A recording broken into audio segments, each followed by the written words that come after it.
এই হাদিসটা আপনার মাকে বলবেন, আপনার বোনকে বলবেন, আপনার মেয়েকে বলবেন, আপনার স্ত্রীকে বলবেন।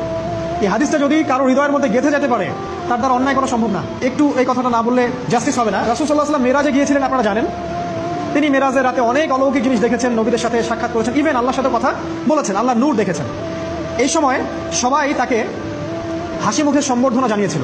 যার সাথেই দেখা হয়েছে তার সাথেই তিনি হাসি মুখে অভ্যর্থনা তাকে জানিয়েছে, আসসালামু আলাইকা আইয়ুহান নবী, সবাই বলেছে হাসি মুখে। একজন মালাক, একজন ফেরেশতা তাকে দেখে হাসেননি, একজন। আপনারা কি জানেন রাসূল সাল্লাল্লাহু আলাইহি ওয়াসাল্লাম অবাক হয়েছিলেন। তিনি বলেছিলেন যে ইয়া জিবরিল, ওর চেহারাটা এত গম্ভীর কেন, সে আমাকে দেখে হাসছে না কেন, তার মুখে হাসি নেই কেন? জিবরিল আমিন বলেছেন যে না মালিক, তার নাম মালিক, সূরা যুখরুফের মধ্যে আছে, তার নাম মালিক। যেদিন থেকে আল্লাহ জাহান্নাম সৃষ্টি করেছেন সেদিন থেকে তাকে জাহান্নামের দায়িত্ব দিয়েছেন, অর্থাৎ জাহান্নামের হেড অফ ডিপার্টমেন্ট, ইনচার্জ। সেদিন থেকে তার মুখের হাসি উঠে গেছে। আমরা দোয়া করি আমরা যেন তার সাক্ষাৎ না পাই। তার কাছে পারমিশন নিয়ে রাসূল সাল্লাল্লাহু আলাইহি ওয়াসাল্লাম জাহান্নামের দিকে তাকিয়েছিলেন, ভিতরে দেখেছেন কি আছে। তিনি পরে যা ব্যাখ্যা করেছেন তা হলো, আমি দেখলাম সেখানে খালি মেয়ে আর সেখানে খালি নারী আর নারী।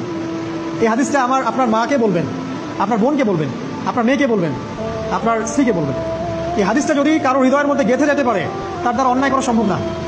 কিভাবে একটা মেয়ে সবকিছু উন্মুক্ত করে ঘুরতে পারে যখন অলরেডি তার আত্মা জাহান্নামে জ্বলছে, অলরেডি, কারণ ভবিষ্যৎ আল্লাহ জানেন।